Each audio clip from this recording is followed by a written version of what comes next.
2021 Dodge Challenger Scat Pack, $392. Really beautiful.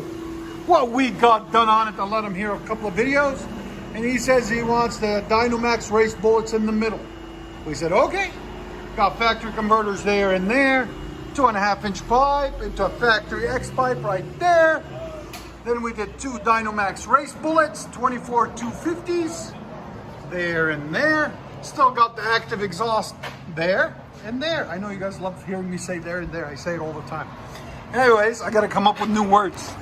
Then we did a rear delete there and right there into quad tips, black, 4-inch there and there. There'll be a link in the description for the tips and the bullets. Look at those welds, man. I'm so proud of my guys.